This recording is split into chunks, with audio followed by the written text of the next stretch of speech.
Meus irmãos, aceitem a paz do Senhor Jesus. Amém.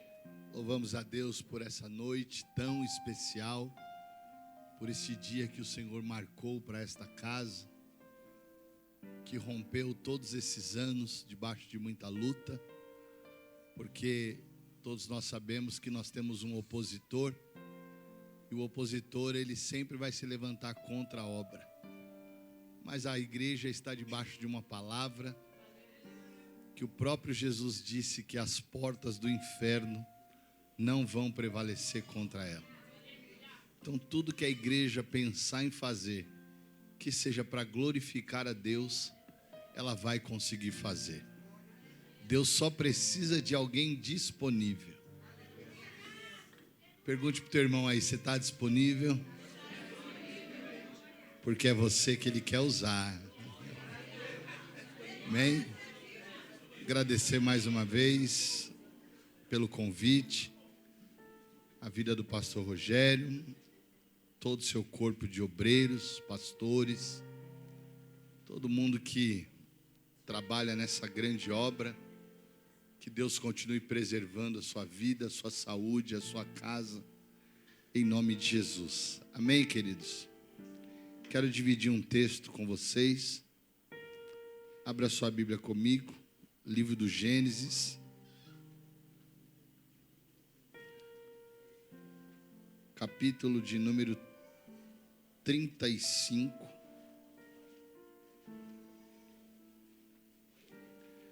versículo de número 16.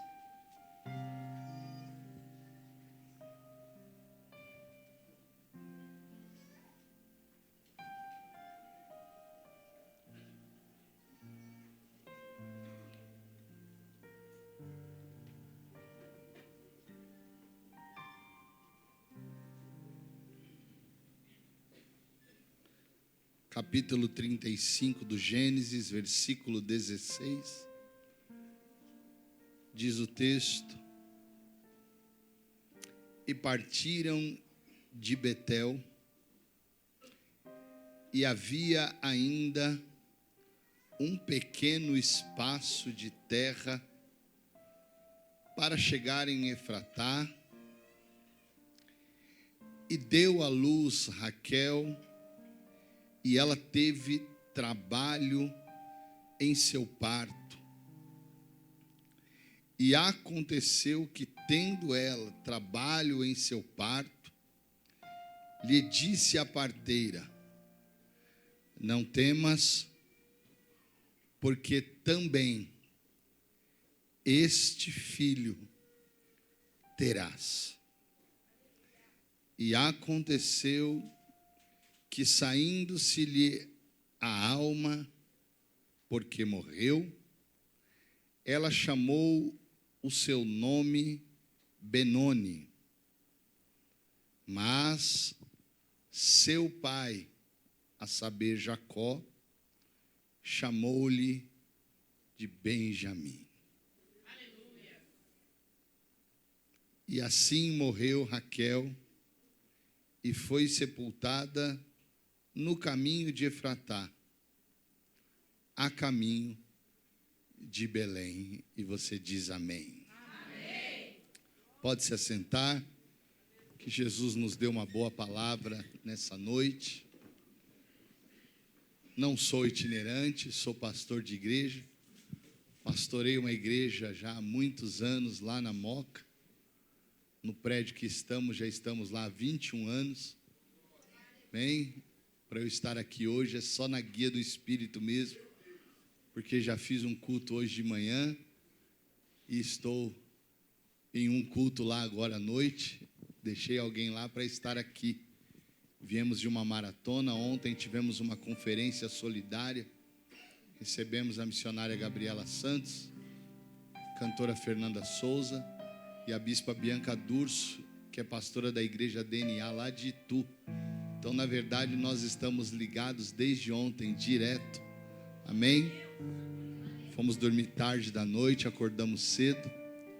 Mas quando o Senhor nos manda nos deslocarmos e levarmos uma palavra, pela infinita misericórdia a gente faz. Amém?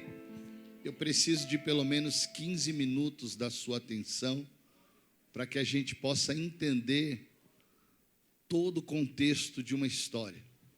Porque todo texto que lermos, precisamos saber que tem um contexto. Texto que não tem contexto vai virar um pretexto para que você fale sobre dogmas e heresias e um monte de outras bobagens aí. Então, para a gente poder entender todo o contexto do que acontece aqui, eu vou precisar muito da sua atenção agora. E eu quero muito que você colabore com isso. Amém, queridos?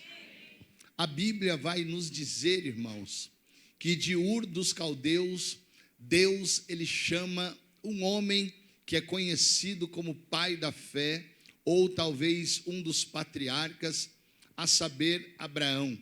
Abraão, ele é aquele homem que vem desde antes da lei. Abraão é o homem que Deus escolhe para iniciar uma grande história. História essa que vai dar início quando Deus, ele manda Abraão sair de dentro da casa de seu pai. É bem verdade que a decisão que Abraão tem que tomar não é uma decisão tão simples. Por quê? Porque ele já tem um pai que é muito avançado em idade. Além disso, dentro da casa de seu pai tem um luto, porque o seu irmão Arã havia falecido. Então pense você que Abraão agora, ele tem que ouvir a voz de Deus e sair de dentro de uma casa. E quando ele olha para dentro desta casa, não há dificuldade financeira. Quando ele olha para dentro desta casa, não há uma má administração. O que há de dentro desta casa não é somente as idolatrias que o seu pai Terá fazia, mas dentro desta casa tem alguém que está desanimado e desmotivado, que já não sente mais prazer em viver. Dentro desta casa, a contramão da vida bateu nesta porta, porque na ótica e na lógica normal, nós vamos ver que o filho enterra o pai, mas dentro da casa de Abraão, as coisas acontecem de forma contrária. É o pai que já é muito mais de 100 anos, que vai enterrar o seu filho do meio. Ali Terá já não vê mais possibilidade de vida, ele já não encontra mais expectativa e nem tampouco esperança em continuar a viver. E por conta desta situação caótica dentro da casa, aí vem Deus e diz para Abraão: Abraão, saia da casa de teu pai e do meio da tua parentela, porque se você ficar aí, você vai ficar igual ao seu pai. E eu tenho um projeto com a sua vida.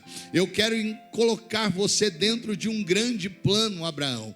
É por isso que eu quero que você aceite o propósito em qual eu colocarei você. Então vem Deus e diz para Abraão: sai de tudo isso daí, deixa a casa de teu pai, deixa a tua parentela e vem comigo para uma terra em que eu te mostrarei. E Abraão aceita este grande desafio. Primeiro, porque todo grande desafio que Deus te coloca é para que você possa viver um grande milagre. Não tem como você viver um milagre sem você aceitar grandes desafios. Você só precisa, aleluia, entender que para viver e receber grandes milagres é necessário você aceitar grandes desafios. Então Abraão, ele faz exatamente isto, sem saber que rumo que ele vai tomar, a não ser confiando em Deus. Ele dá um passo de fé e ele sai da casa de seu pai, pega a sua esposa, que ainda se chamava Sarai, pega o seu servo criado fiel Eliezer, pega todo o seu gado e vai peregrinar na terra. Quando Abraão se desloca da casa do pai dele, Deus começa a se apresentar a Abraão.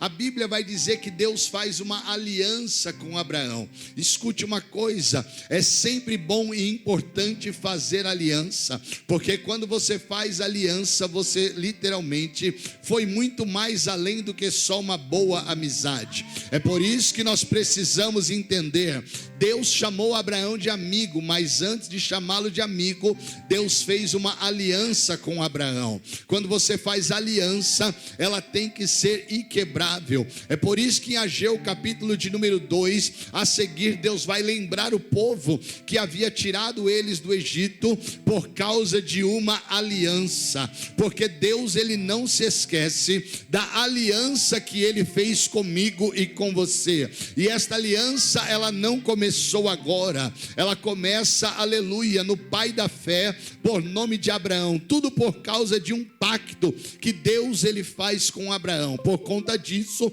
Deus em nenhum momento vai abrir mão do propósito que ele tem com a vida de Abraão. Que propósito é esse? Fazer com que Abraão fosse pai de muitos filhos, fazer com que Abraão fosse não só o pai da fé, mas fosse aquele que iria dar um start na cronologia da terra, para povoar a terra e não parar mais de gerar filhos. Então Abraão, ele aceita esse desafio, e agora Deus faz uma promessa a ele. A promessa, ela não é feita quando Abraão ainda estava no seu puro vigor. Abraão não estava na casa dos seus 20 e poucos anos, não. Abraão já estava caminhando, aleluia, para quase os seus 80 anos, exatamente 75 anos, quando Deus, ele faz uma promessa a Abraão, para que Abraão pudesse gerar um filho. Perceba que Deus não só identifica uma promessa, mas Deus também diz de onde virá a promessa. A promessa virá do ventre de Sara, e não de qualquer outra pessoa. Então Abraão, ele vai literalmente entrar em um tempo de espera. Esse tempo de espera está vinculado ao tempo do propósito, e quando isso está acontecendo, a Bíblia diz que agora Abraão, ele vai se aventurar com Agar. Agar é aquela que vai gerar um filho por nome de Ismael a Abraão. Quando tudo parece que está indo muito bem, a Bíblia agora vai dizer que Abraão, ele vai se tornar pai de um menino por nome de Isaque. A Bíblia vai nos dar a referência de que no dia em que Isaque, ele foi desmamado, Abraão resolveu dar um banquete, e neste banquete, aonde todos estavam presentes, a mulher de Abraão, por nome de Sara, diz: agora você vai tomar uma outra decisão. A decisão é de mandar a criada embora e também mandar o menino embora. Entenda uma coisa, até este exato momento, Deus não fala o nome nem de Agar, e Deus também não vai falar na Bíblia o nome de Ismael. Deus só vai falar o nome dos dois depois que os dois saem da casa de Abraão. Por quê? Porque nem Agar e nem Ismael nunca foram propósitos de Deus. O propósito de Deus sempre foi Isaque. O propósito de Deus sempre foi Abraão e Sara. E por que é que Deus, aleluia, não deixou de rejeitar Ismael? Por conta da aliança que ele tinha com Abraão. Porque uma das frases que Deus vai dizer a Abraão é essa: de ti farei uma grande nação, e todos que saírem de ti eu abençoarei. Então Ismael, ele está debaixo de uma palavra de Deus, mas Deus só vai mencionar o nome dele depois que ele sai da casa de Abraão. Por quê? Porque enquanto ele estava ali dentro, ele nunca foi propósito de Deus. Então Deus agora, ele manda Abraão ouvir a voz de Sara. Perceba que as palavras de Deus para Abraão é exatamente essa: Abraão, em tudo ouça o que a tua mulher Sara diz, e mande a escrava embora, e mande o menino também embora. Abraão era homem de deserto, conhecia cada metro quadrado do deserto em que ele habitou. Então Abraão vai pegar, aleluia, um punhado de pão e vai pegar um odre de água. É o suficiente para ela atravessar o deserto. E agora Abraão vai despedir Agar juntamente com Ismael, e vai ficar dentro da sua casa para constituir a sua família, enquanto Agar vai embora junto com Ismael. E a Bíblia vai dizer que Ismael vai virar flecheiro no deserto. Abraão agora está vendo Isaque crescer. Isaque não só vai crescer, mas Isaque, eu costumo dizer que é aquela água morna na chaleira. Por quê? Porque Abraão é aquele que Deus faz a promessa. Isaque é aquele que tem que levar alguns chacoalhões durante a trajetória, porque a Bíblia vai dizer que Isaque tem 40 anos quando ele vai vai se casar. Nesse período, 40 anos para se casar já era uma idade muito avançada, e você vai entender por que daqui a pouco. Porque Isaac, ele vai casar-se com 40 anos com uma mulher, aleluia, chamada Rebeca. Mas preste bem atenção, ele só vai se casar porque Abraão chama Eliezer e diz: Eliezer, vá buscar uma esposa para o meu filho. Ou seja, se Abraão não manda buscar, ele não vai se casar, e isso ia interromper a continuação da promessa que Deus havia feito. Então Deus agora vai usar o criado de Abraão para ir buscar uma mulher para Isaac. Perceba que o problema nunca foi amar, o problema sempre foi a falta de atitude de Isaac. Por quê? Porque quando Eliezer está chegando com Rebeca, a Bíblia vai dizer que Isaac olhou para ela e já a amou. Então o problema nunca foi a aproximação, nem tampouco o amor afetivo. O problema sempre foi a falta de atitude. Sabe aquele dia que você até quer fazer, mas não toma uma atitude para fazer, até quer ensaiar, mas não toma uma atitude para ensaiar, até quer pregar, mas não toma uma atitude para pregar, até quer tocar, mas não toma uma atitude para tocar? É disso que Jesus está falando. A falta de atitude de Isaac, ela gera em Abraão uma iniciativa, porém isso vai ter um preço. Porque quanto mais tempo Isaac demorou para se casar, mais tempo ele também demorou para ser pai. Por quê? Porque ele vai casar com uma mulher que tem o ventre estéril, e quando ele se casa ele tem 40 anos, mas ele só vai ser pai com 60, ou seja, ele teve que esperar 20 anos para ser pai. Quando ele aponta para ser pai, a Bíblia vai dizer que o ventre dela se mexia demais, e quando ela vai perguntar para Deus por que é que o ventre dela se mexia demais, e nesse período não tinha ultrassom, a não ser você receber uma revelação de Deus. Então nesse período Deus diz para ela: é porque dentro do teu ventre tem duas nações. Perceba como Deus olha as coisas. Deus estava falando de apenas 2 embriões que estavam no ventre de uma mulher, mas para Deus já eram 2 nações. Por quê? Porque Deus nunca vê como eu vejo, Deus nunca vê como você vê, Deus nunca olha como nós olhamos. Sabe qual é o nosso problema? É que às vezes a gente tenta limitar o poder de Deus, às vezes a gente tenta limitar o olhar de Deus, mas não. Deus está dizendo para ela: olha, dentro do seu ventre eu já consigo enxergar 2 nações. Deus estava falando de 2 meninos, um por nome de Jacó e o outro por nome de Esaú. Pois bem, quando ela tem os filhos, a Bíblia vai dizer que um sai agarrando no calcanhar do outro. Quem sai agarrando no calcanhar do outro é Jacó. Esaú nasce primeiro e Jacó vem logo atrás querendo pegar os irmãos. Esses 2 vão crescer e a gente já conhece a história. Esaú, ele vai montar as suas campanhas, as suas cabanas lá nas montanhas de Edom. E Jacó vai ficar dentro de casa, juntamente com o seu pai Isaac, juntamente, aleluia, com a sua mãe. E com isso, Isaac agora vai passar a bênção que a gente costuma dizer que Jacó ludibriou o irmão Esaú, mas Jacó já estava debaixo de uma promessa, irmão. E agora Jacó, ele não só vai herdar a promessa, Jacó agora vai ser aquele que Deus vai dar um start para começar a cumprir tudo aquilo que Deus havia falado em Abraão, dizendo: olha, você vai ser pai de uma nação, não, de muitos filhos. Então é em Jacó que tudo isso vai começar. Por quê? Porque Jacó vai ser pai de 12 filhos, e nós conhecemos a história. Ele vai ser pai dos 12 que vai originar as 12 tribos de Israel, dentre elas Dan, Naphtali, Jessé, Efraim, Manassés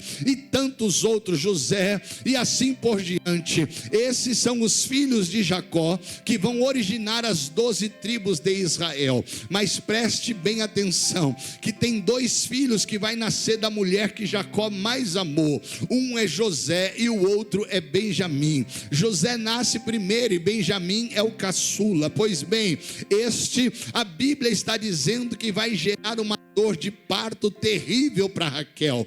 Raquel agora, ela tem que fazer algumas escolhas: a escolha de gerar ou a escolha de, aleluia, permanecer viva. A parteira chega para consolar e dizer a ela: olha, assim como você teve o outro, você também vai ter esse menino, ainda que te custe com muita dor, mas a criança vai nascer. A criança fazia parte de um propósito e um projeto, porque todo projeto e propósito de Deus gera dor. Todo propósito e projeto de Deus faz com que você sinta algumas dores. É como dor de parto, e se você não suportar, não nasce. É por isso que Deus te trouxe aqui essa noite, primeiro para te fazer entender que ao longo desses 10 anos esta casa teve muitas dores de parto, mas também gerou muita coisa. Por quê? Porque quando você suporta, você gera. Quando você aguenta, você gera. É por isso que Raquel está suportando,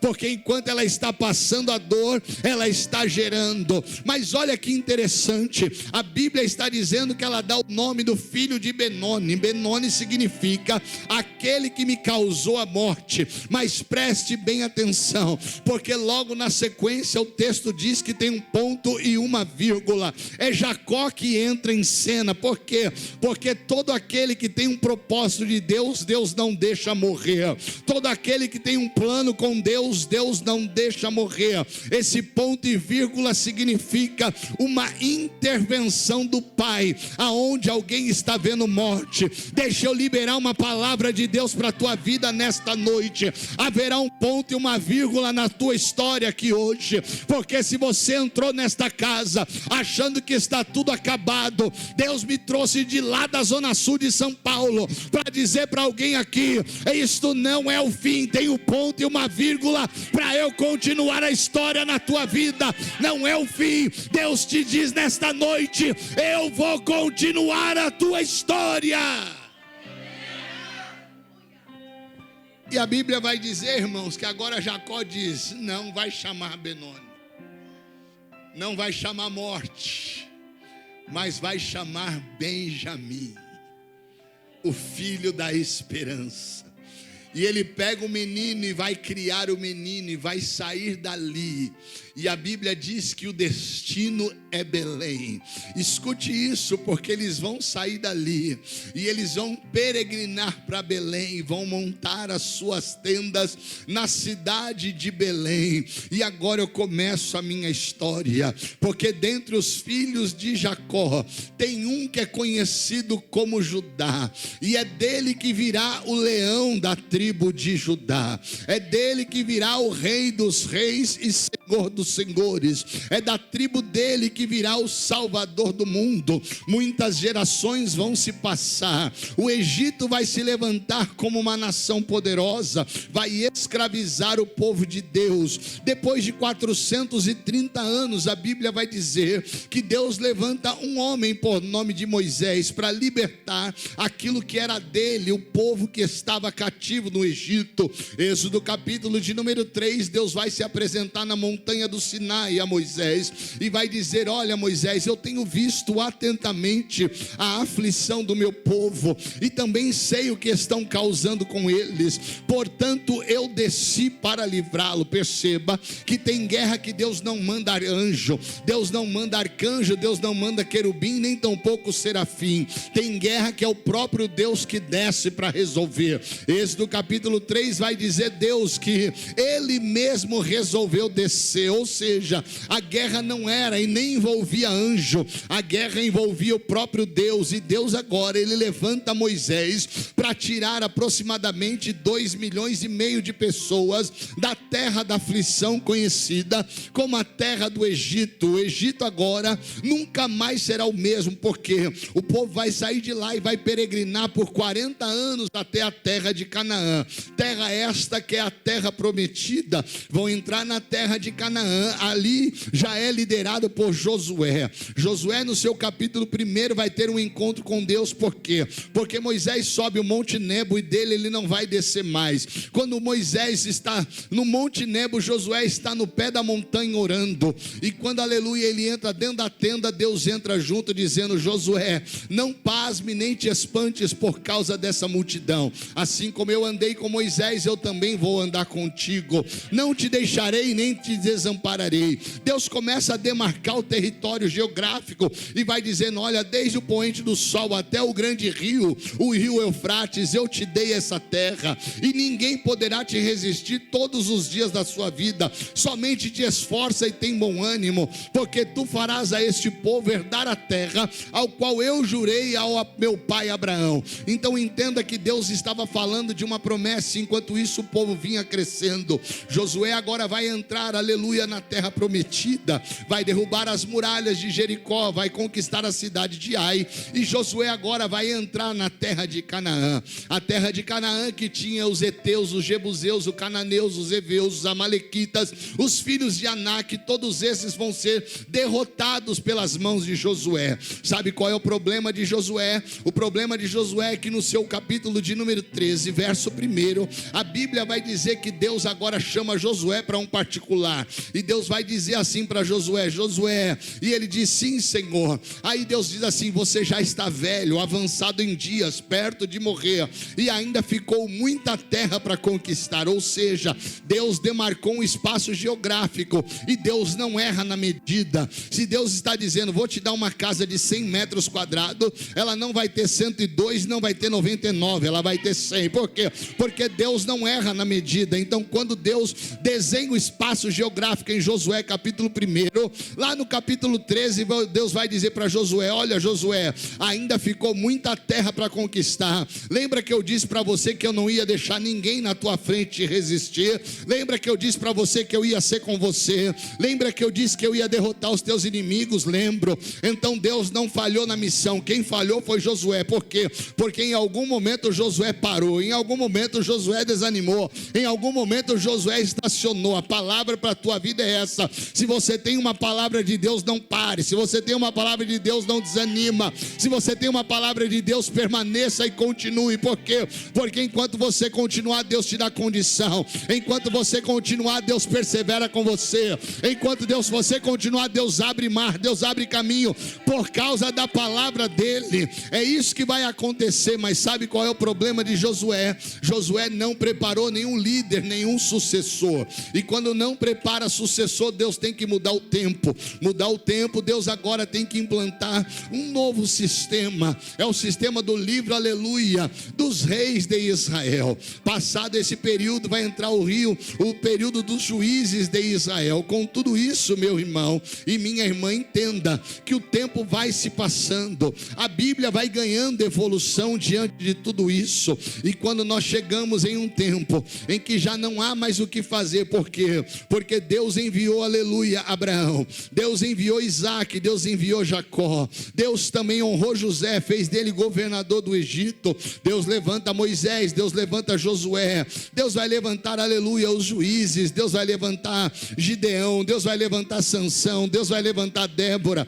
Deus vai levantar Esther. Deus foi levantando pessoas e foi, aleluia, fazendo com que eles entendessem que eles tinham uma verdadeira missão. Mas todos eles falharam, todos eles erraram, todos eles foram deixando, aleluia, aquilo que Deus havia decretado para trás. Sempre faltava uma coisa, sempre faltava outra coisa, sempre faltava um detalhe, sempre faltavam outros detalhes, até que agora Deus olha para o lado direito e diz: olha, filho, eu vou ter que enviar você. Por quê? Porque eu já tentei com Abraão, já tentei com Isaac, já até tentei com Isaías, Jeremias, já tentei com Ageu, tentei com todos eles, e sempre está faltando alguma coisa, mas eu vou te levar. E João vai escrever no verso 1 do capítulo 1: no princípio era o verbo era Deus, e o verbo estava com Deus, e ele se fez carne, e ele habitou entre nós. Mateus, no seu capítulo 2, vai dizer que 3 homens conhecidos como os 3 reis magos olha para o céu, vê uma estrela, a estrela se movia para a direita, se movia para a esquerda, e eles começaram a seguir aquela estrela. A estrela vai parar em cima de uma casa. A casa é uma casa que tem uma mulher por nome de Maria, que havia gerado aquele menino. Quem é o menino? O menino é somente Jesus, o nosso Salvador. E a Bíblia vai dizer que aqueles três se apresentam, pastor Rogério, e um traz mirra, outro traz o incenso, e o outro traz, aleluia, a prata e o ouro. Escute isso, não dá para você se apresentar diante de Jesus sem trazer nada para Ele. Se você não tem o ouro, traga o glória. Se você não tem a prata, traga o aleluia. Mas nunca se apresente sem trazer nada. Por quê? Porque tem gente que se apresenta e não traz nada. Como é que você vai se apresentar diante do rei sem se apresentar com alguma coisa? Porque a Bíblia vai nos contar a história que toda vez que você se apresentasse diante de um rei, você tinha que levar algum presente, você tinha que se apresentar com alguma coisa. E nos nossos dias, irmãos, tem sido muito diferente. A gente chega diante do mestre e às vezes a gente não traz nada e quer tudo. Eu não trago nada, mas eu quero a bênção. Eu não trago nada, mas eu quero a minha vitória de amanhã. Olha, eu não trago nada, mas eu quero a porta aberta. Deixa eu liberar uma palavra. A partir de hoje você vai cruzar aquelas portas sabendo que no próximo culto você traz pelo menos o teu glória para adorar Ele. Se você não trouxe hoje, você traz no próximo culto. Mas se você já trouxe hoje, deixa o seu glória aqui que Ele vai receber.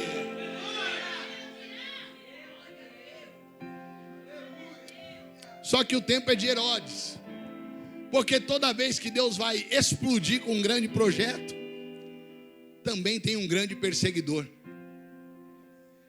Lembra de Atos 12, crescimento da igreja? A Bíblia vai dizer, o tempo era de Herodes.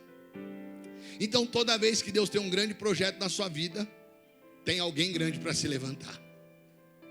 Este é Herodes, que vai dizer assim, mande matar todas as crianças.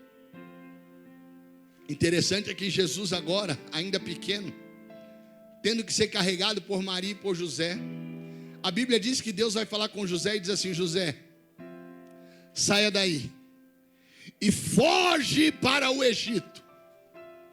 A palavra é essa, eu estou carregando o Salvador, mas o pai está dizendo, foge para o Egito.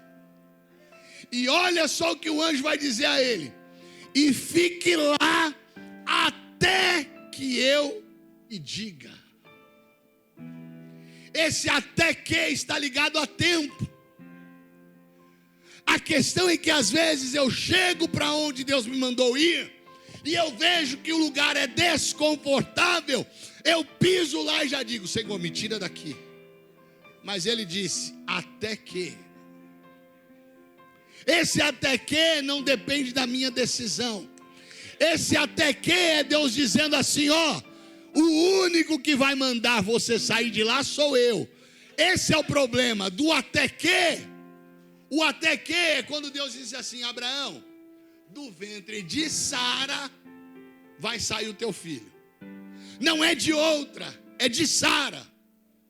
Não há questionamento. Eu não tenho que procurar saber se ela é estéril ou não. Deus está dizendo que é de Sara. Só que eu estou no até que. E no meio desse até que, surgem as ideias. No meio do até que, sempre vai aparecer alguém. Aí, a ideia é essa. Por que você não se deita com H? Ele dentro do até que.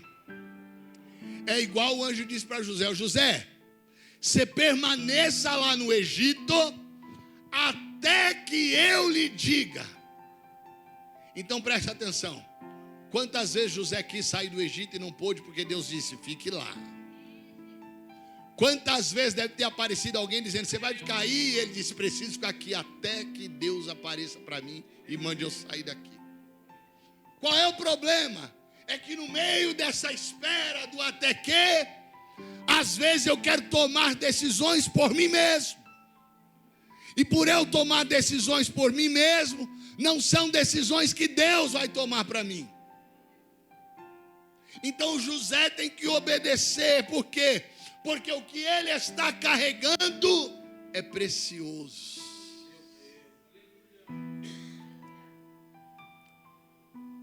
E José fica lá. E o anjo volta lá e diz: José, pode sair daqui e ir para Israel, porque aquele que te perseguia já está morto. Oh glória! Quando José vai, José ouve dizer que o filho de Herodes está reinando. E para que se cumpra o que as escrituras diz, Mateus 2 vai dizer: eles foram para Nazaré, porque ele será chamado o Nazareno. Escute isso, que eu estou liberando uma palavra para a tua vida e para esta igreja. Deus te trouxe aqui esta noite para dizer: eu estou mudando destinos aqui hoje, eu estou mudando identidades aqui hoje, eu estou mudando, aleluia, formas de agir na vida de muitos aqui hoje. Sabe por quê? Porque você faz parte de um plano e de um propósito de Deus, e Deus não abre mão da tua vida. Você às vezes quer correr daqui, quer correr para lá, e Deus está dizendo: eu vou mudar algo na tua vida para que o meu nome nela seja glorificado. Tudo isso por conta daquilo que Deus já traçou para a tua vida. Jesus tinha que ir para Nazaré porque ele seria conhecido como Nazareno. Posso te falar algo? Jesus tinha um monte nessa época da Bíblia, mas o Nazareno só tinha ele. É por isso que em João capítulo de número 3, Pedro vai dizer ao paralítico na porta formosa: em nome de Jesus Cristo, o Nazareno, levanta e anda. Deixa eu te liberar uma palavra: a mudança de destino aqui hoje, a mudança de rota aqui hoje. O que não vinha dando certo na tua vida vai passar a dar certo. O que não estava acontecendo vai passar a acontecer. Se tinha porta fechada, ela vai se abrir, porque tem mudança de rota aqui hoje. O menino cresce. O menino não só cresce, como o menino tinha habilidade nas escrituras, a ponto dos doutores da lei, no período em que ele ainda era um menino, ficarem abismados com os seus ensinamentos, ficarem abismados com as suas ministrações. Mas o menino vai completar 12 anos. E quando o menino completa 12 anos, o menino some das escrituras. Ninguém mais ouve falar do menino Jesus. Ninguém mais sabe a respeito do menino Jesus. Escritor nenhum vai saber acerca do menino Jesus, mas ele está crescendo. Deixa eu falar algo: o seu nome pode estar no anonimato, o seu nome pode estar escondido. O que você não pode é deixar de crescer. Enquanto ninguém acha o menino está crescendo. Enquanto ninguém fala no teu nome, vai crescendo. Enquanto ninguém se lembra de você, vai crescendo. Enquanto ninguém fala da igreja, a igreja vai crescendo. Enquanto ninguém menciona você, você vai crescendo. O menino está crescendo. Mas enquanto o menino cresce, tem alguém às margens do Jordão pregando: eu sou a voz do que clama no deserto. Há um caminho que estava sendo aberto, e de repente essa voz que clama vai ver um homem, porque o menino virou homem, o menino cresceu.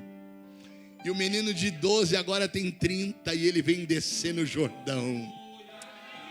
E quando ele vem descer no Jordão, aquele que batizava diz: lembra que eu falei que eu batizava vocês com água, mas agora vem alguém que é maior do que eu, e ele vem descendo aí. Eis aí o Cordeiro de Deus, aquele que tira o pecado do mundo. Perceba que o Cordeiro vem descendo. E quando o Cordeiro vem descendo, Fábio, é João quem está narrando tudo isso. Eis aí o Cordeiro de Deus, aquele que tira o pecado do mundo. E quando ele vê Jesus, ele diz: olha, esse aqui eu seja batizado por ti. E ele vai dizer: João, para que se cumpra as escrituras, eu serei batizado pelas tuas mãos. E agora João batiza Jesus, e quando ele batiza Jesus, a Bíblia vai dizer que agora o Espírito Santo se manifesta em forma de pomba. E quando o Espírito Santo se manifesta, a Bíblia também vai dizer que uma voz do céu bradou dizendo: este aí é o meu filho amado, em quem eu tenho prazer. Escute isso, não há dúvida, porque primeiro é João quem identifica o Cordeiro descendo. Segundo, é o Espírito Santo que se revela como se fosse uma pomba. Terceiro, é o próprio Deus que diz: esse daí é meu filho. Então não tem, aleluia, dúvida. Mas escute isso: no dia que João vai preso, no dia que João troca a mensagem, por quê? Porque se Deus me deu uma mensagem, é ela que eu vou pregar até o final da vida. Se Deus colocou uma palavra no teu coração, Ele não vai mudar, Ele vai com ela até o fim. Sabe por quê? Porque Ele vai dizer em Jeremias 1 que Ele vela pela palavra dEle para cumpri-la.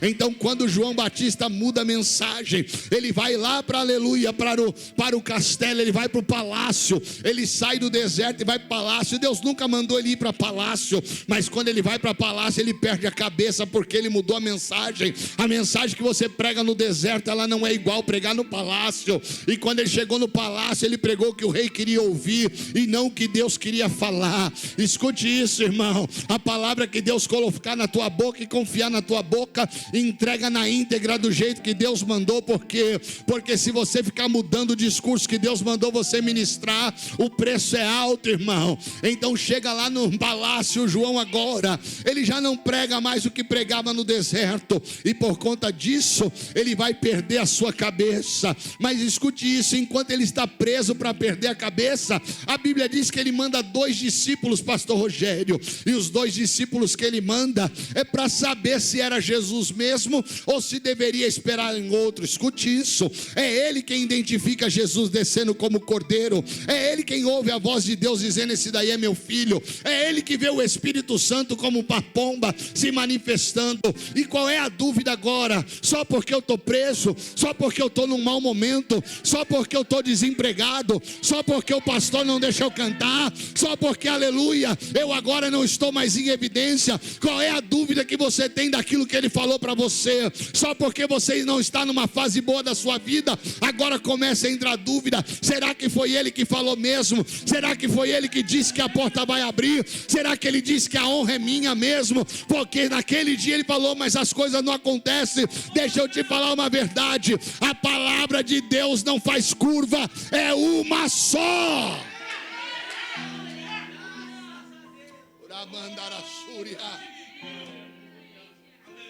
É uma só.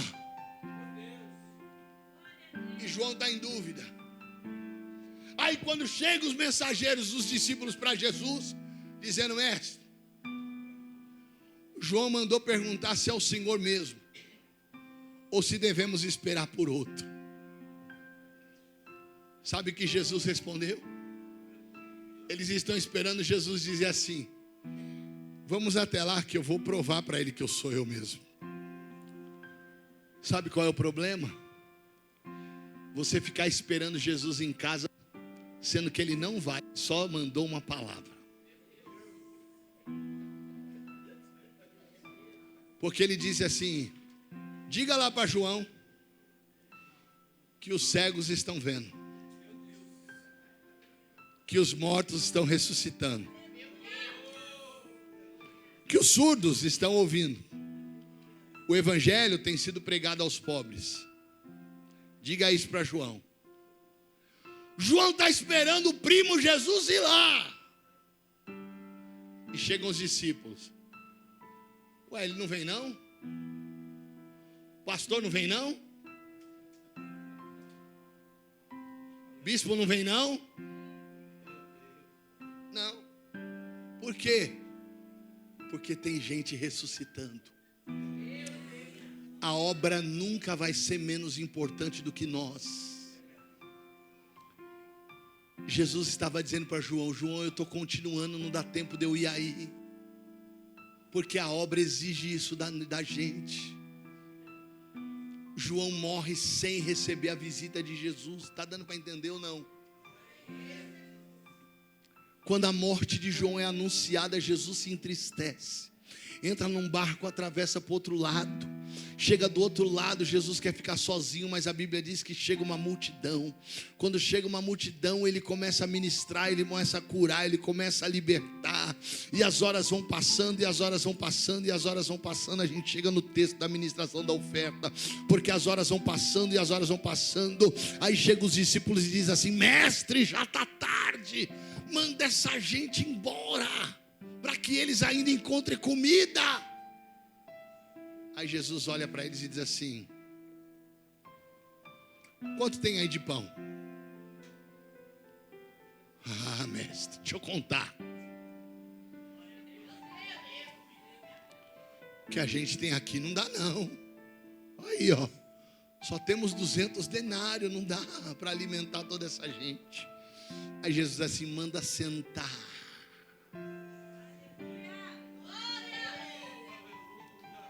A palavra sentar está ligado à espera. Todo milagre tem tempo de espera. Vai acontecer, mas você está sentado, espera. Porque se Ele mandou você sentar, é porque você não tem mais nada a fazer a não ser esperar. Você já tentou de tudo, então espera. Você já usou todos os recursos, então espera. Você já tentou todas as suas habilidades, então espera. Porque a palavra que Ele disse manda sentar. Sentar e exorassúria. Ora mandara candoreva súbria, senta e espera.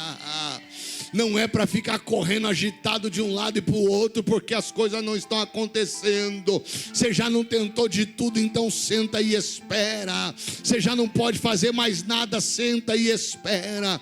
E os discípulos agora vão separando em bloco de 50 e de 100. De 50 e de 100, isso também me faz entender que Ele não faz milagre de forma desorganizada. Organiza a tua vida para receber o milagre. Deixa tudo pronto para receber o milagre. Deixa tudo preparado para receber o milagre. Porque tem gente que quer receber o milagre de qualquer jeito. Josué capítulo de número 3, ele estava doido para atravessar o Jordão logo. E aí Deus diz para ele: olha, manda o povo se preparar, porque amanhã farei maravilha no meio de vós. Ele já estava todo agitado. Deus, ei! O que foi, Senhor? Calma, rapaz. Você está atribulado. Você está agitado. Você é o líder, Josué. Olha o que tem de gente aí atrás de você. É mesmo? É? O que é para fazer? Fala para o povo tirar uma distância de 2.000 côvados. 2.000 côvados é. Um côvado é isso aqui, irmão. Desse dedo maior até a ponta do meu cotovelo. Isso é um côvado. Então você vai ter que dar uma distância de 2.000 côvados. E os levitas cantores vão pegar a arca. Um de cada lado vai pôr a arca. E não pode apoiar no ombro, viu, Josué? Porque eu não ando apoiado em ninguém.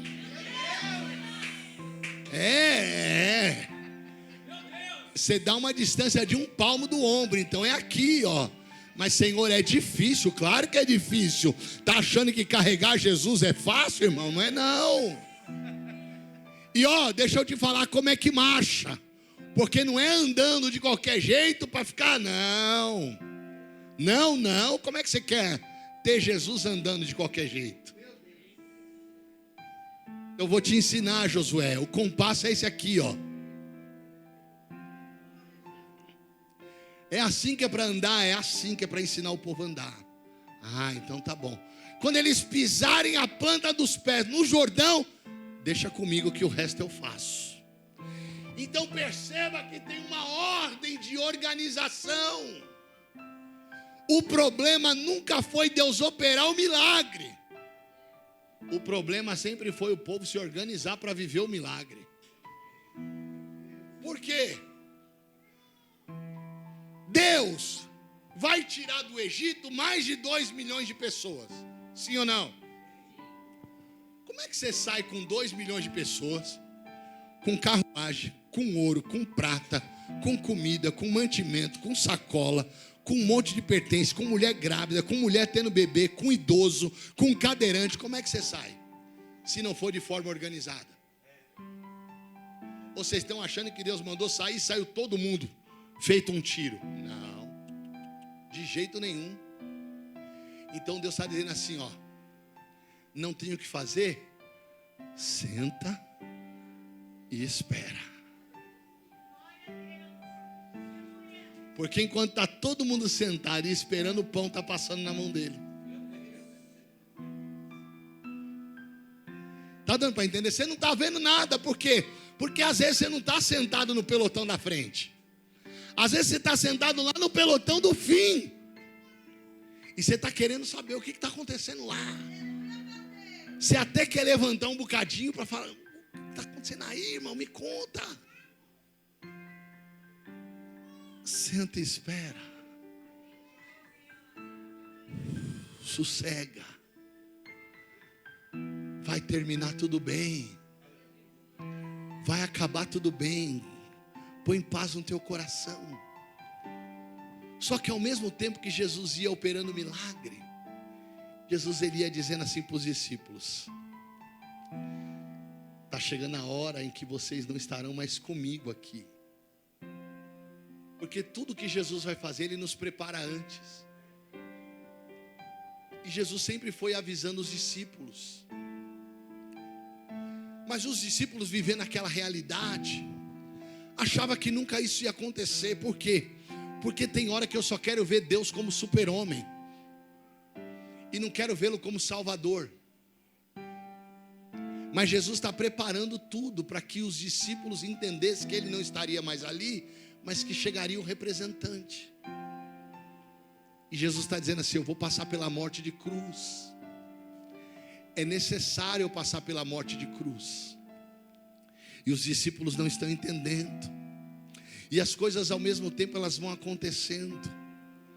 E aí os discípulos vão ver algumas revelações. Apesar de que os discípulos não entendiam, Pedro um dia entendeu: tu és o Cristo, o Filho do Deus vivo. Aí Jesus vira para ele e diz: dissestes bem, Simão, que não foi carne e sangue que te revelasse. Olha que Jesus está dizendo para ele: isso não é mérito teu, foi meu Pai que te deu. Então não adianta você achar que é por você, porque não é por você, sou eu que te dei. E Jesus vai continuando a boa obra. Só que Jesus agora, na última ceia, eu não estou falando da Santa Ceia, eu estou falando do último jantar, em que Jesus diz para os discípulos: vão até a cidade. Chegando lá na cidade, vocês vão encontrar um homem carregando um cântaro. A coisa mais difícil que existia nesse período era um homem carregar um cântaro. É por isso que Jesus dá a referência de um homem. Era comum mulher carregar cântaro, o homem não. É por isso que Jesus está dizendo: quando vocês chegarem na cidade, vocês vão ver um homem carregando um cântaro, e vocês vão dizer para ele que eu quero usar a casa dele, para a gente celebrar o último jantar e a ceia. Eles vão até a cidade, começam a observar. Dali a pouco eles veem um homem com um cântaro carregando: é ele. Chegaram no homem e disseram: o mestre mandou eu vir até você, e disse que ele vai usar a tua casa para fazer um cenáculo lá, para fazer uma ceia lá. E aí Jesus agora diz para ele: vai te mostrar qual é o cômodo que nós vamos usar. Entraram na casa, mostrou o cômodo, os discípulos prepararam tudo e disseram: mestre, está tudo preparado. E agora Jesus chega dentro daquela casa, assenta-se com todos os discípulos e diz assim para eles: como eu desejei estar convosco hoje. Posso falar uma verdade para vocês? Como Jesus desejou a tua vinda aqui hoje. Você não tem noção do que Deus já venceu nos ares para que você estivesse aqui hoje. Não menospreze um dia de culto sequer, porque gigantes caíram durante esse dia todo, tentando impedir você de chegar até aqui. Mas a mão forte do guerreiro do eterno, ela se levantou em favor da tua vida para que você chegasse aqui hoje. Tudo por causa de uma obra que ele tem com a tua vida. Deixa eu te falar algo: Satanás não queria de forma alguma que você estivesse aqui hoje, mas a mão poderosa do eterno, ela te trouxe, ela te conduziu até aqui hoje, por causa de um grande propósito, meu irmão e minha irmã. Não é por causa de uma aventura que você está aqui hoje, não é para perder tempo que nós estamos aqui hoje, é por causa de uma marca, é por causa de um propósito, é por causa de um preço que nós estamos aqui hoje. Nós não estamos aqui hoje, irmãos, aleluia, para ovacionar um Deus que não nos ouve, para ovacionar um Deus que não nos vê, muito pelo contrário, nós estamos aqui hoje porque Ele ainda continua te ouvindo, Ele ainda continua te vendo, Ele ainda continua trabalhando pela tua causa, Ele ainda continua com um propósito de pé para a tua vida, Ele ainda continua te amando desde o primeiro dia, Ele ainda continua levantando uma bandeira em teu favor. É por causa dEle que você está aqui hoje, é por causa dEle que você permanece firme aqui hoje, é por causa dEle que você não morreu quando a Covid invadiu o mundo, é por causa dEle que a tua casa continua de pé, é por causa dEle que a esperança ela ainda está de pé, é por causa dEle que a tua família vai ser salva, que os teus filhos vão ser alcançados. Mas escute isso, nesse dia Ele vai dizer: um de vós vai me trair. E tudo isso fazia parte do contexto da história. A gente sabe que é Judas que trai, a gente sabe que é Pedro que nega, a gente sabe que ele vai passar pela cruz. Até chegar à cruz tem um sofrimento, até chegar à cruz tem humilhação, até chegar à cruz parece que aquele homem que era fortaleza está indo embora. Tem hora que parece que Jesus foi embora,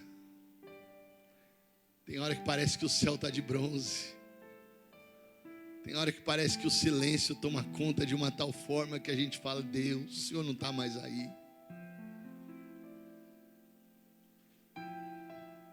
Ele vai para o Calvário, e aquela turma que o seguia já não é mais a mesma. Os que diziam que estariam com Ele até o fim já não são mais os mesmos. Já parou para pensar quantos ficaram pelo caminho que disseram para você: estou com você até o fim? Já parou para pensar ao longo desses 10 anos quantos não bateram nas costas do pastor e disse: estou com você até o fim? Parece que está tudo acabado.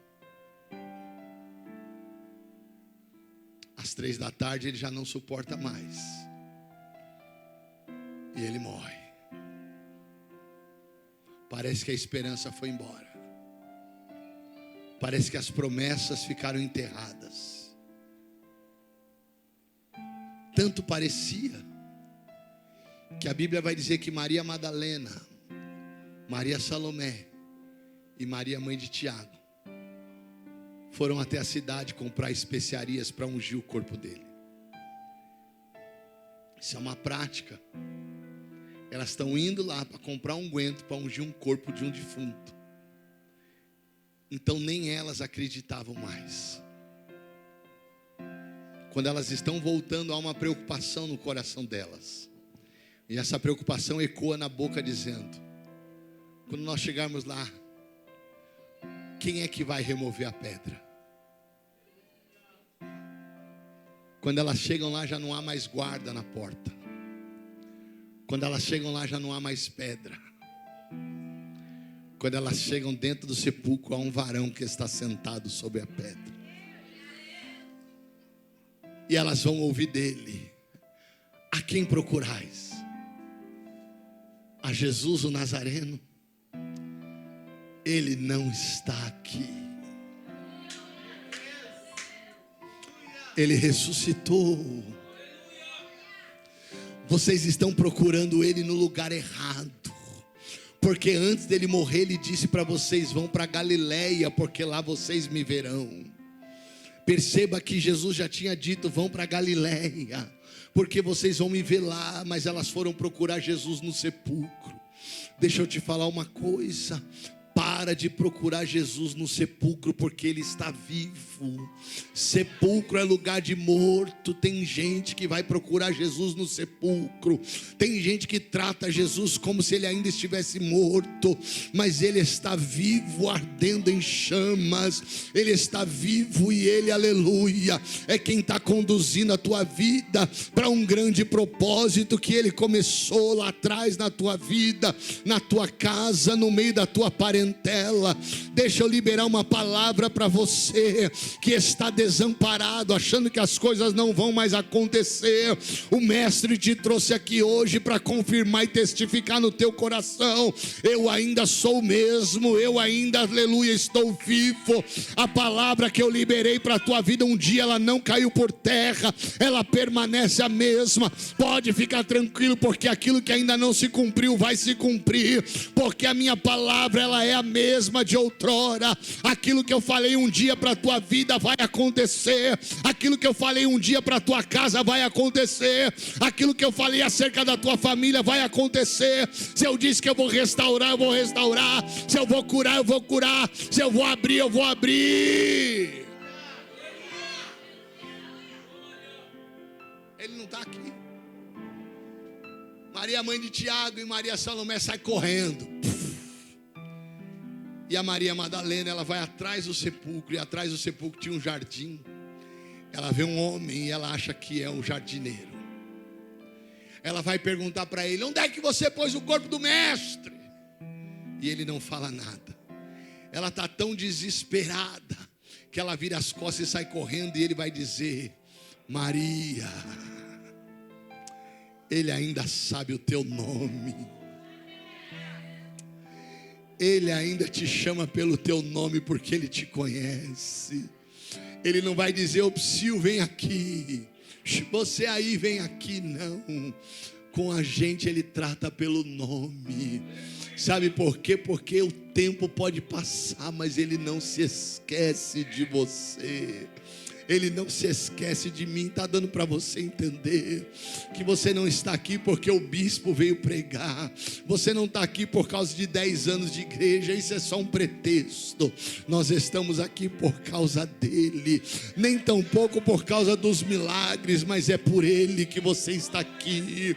É por conta daquilo que ele é que você está aqui. É por conta dele estar vivo que você está aqui. É por conta da presença dele que você está aqui. Aquela presença que Davi disse: você pode me tirar o trono, você pode me tirar a coroa, você pode me tirar tudo, mas não tire de mim a tua presença. É por causa dele que você está aqui. Sabe por que você ainda não morreu? Por causa dele. Sabe por que tua casa ainda está de pé? Por causa dele. Sabe por que a tua esperança ainda está viva? Por causa dele. Quando ela ouve o nome dela, ela vai correndo abraçar ele. Ele diz: Maria, não me toques, porque eu ainda não subi ao Pai. Mas vai dizer aos meus discípulos que eu vou ter com eles lá na Galileia. Estou finalizando a mensagem dessa noite. Qual é a tua expectativa acerca dele? Qual é a tua expectativa acerca do que ele é? Qual é a tua expectativa acerca do que ele pode fazer?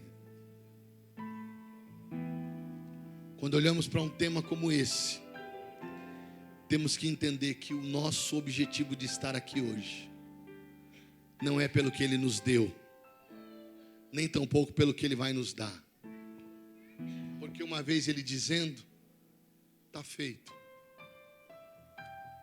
Mas a questão toda aqui é por aquilo que ele é. Uma história se passou e ele foi o único que permaneceu nela. Abraão passou, irmão. Isaac passou, Jacó passou. José passou, Moisés passou.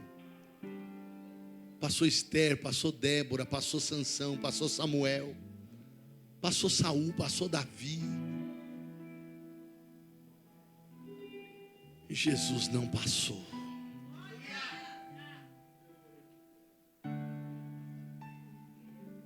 Entenda isso, ele não passou.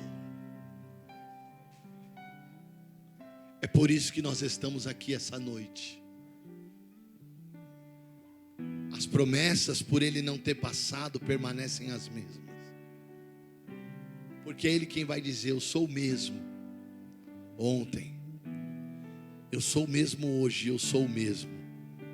Perceba que ele fala sempre no presente. Ele não diz eu fui no passado, ele diz eu sou. Ele não diz eu serei, ele diz eu sou. Porque tudo acerca de Cristo está relacionado à presença, ao presente momento. Ele não estará aqui, ele está. Ele não estará com você amanhã, ele já está. Grave isso. Tem uma obra que está sendo feita. E eu encerro aqui para você entender. Abacuque no capítulo 1 vai questionar demais a Deus. Até quando clamarei por violência? No capítulo de número 2, Abacuque agora vai receber uma orientação. Ele vai subir lá onde o atalaia fica, para observar. Então perceba, no capítulo 1 ele reclama. No capítulo 2 ele já parou de reclamar e está observando. E no capítulo 3 Deus fala. Por quê? Porque no primeiro Deus não fala com ele, porque ele está reclamando. Enquanto você estiver nessa fase de reclamão, Deus não fala. Mas quando você subir na torre como atalaia, aí Deus começa a falar. E o que que Deus fala? Abacuque, registra, escreva. Esse culto aqui, pastor Rogério, está sendo um memorial para esta casa. Tudo que está acontecendo aqui que fique registrado. Porque a partir de hoje, Deus marca um novo tempo. Deus disse assim: escreve em letras garrafais. Escreve como se fosse num outdoor. Para quê, Senhor? Porque até aqueles que passarem correndo verão a obra que eu estou fazendo. Porque enquanto você estava reclamando, Abacuque, eu estava fazendo a obra. Enquanto você estava dizendo para mim: aviva a tua obra, ó Senhor, eu já estava fazendo ela. Aí no capítulo 3, Abacuque entende que não adianta murmurar como ele murmurou no capítulo 1. Mas aí no capítulo 3, Abacuque, como era um profeta do campo, e ele era um profeta cantor e tocador, ele vai cantar a Deus dizendo: ainda que a figueira não floresça, ainda que não haja fruto na vide, ainda que o produto da oliveira minta, que as vacas já não estejam mais nos currais,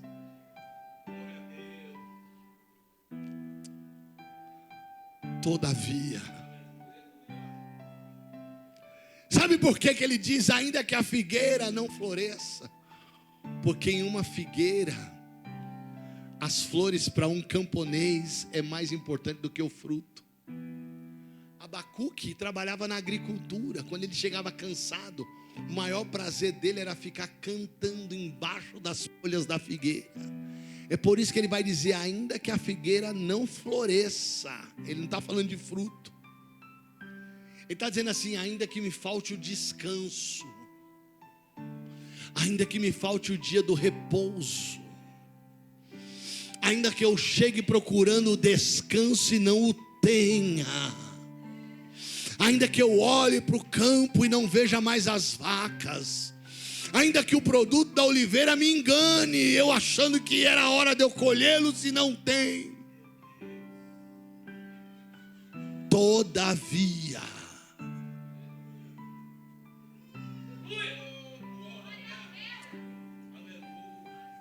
eu me alegrarei no Senhor e exultarei o Deus da minha salvação. Escute isso. ainda que não te aconteça nada, não se esqueça que você está em pé por causa dele. Ainda que não te dê nada, não se esqueça que você está respirando por causa dele. Ao sair daqui, saia com o teu coração grato. Ao sair daqui, saia com uma visão de gratidão a Deus por tudo que Ele tem realizado na tua vida, por todas as guerras que Ele já venceu por você, por todas as conquistas que Ele já fez você conquistar, por todas as lutas que você às vezes não venceu, mas está conseguindo suportar, porque Ele está vivo. Ele venceu a morte. É por isso que Paulo vai dizer: nenhuma condenação há para quem está em Cristo Jesus. Levante a tua mão ao céu. Jesus, não estamos aqui hoje por mérito humano, não estamos aqui hoje por habilidades humanas, não estamos aqui hoje por força humana. Estamos aqui hoje pela tua mão e pela tua força. Estamos de pé até hoje pela tua bondade e misericórdia. Continue sustentando cada um de nós. Continue sustentando e honrando essa casa. Continue abençoando o pastor, a pastora, os líderes dessa casa. Continue sustentando os ministérios dessa casa. Continue ajudando a cada vida que aqui está. Honre e lar, famílias. Senhor, traga prosperidade, traga saúde, traga riqueza. E abençoa o teu povo nessa noite, em nome de Jesus. Se você crê nisso, aplauda Jesus.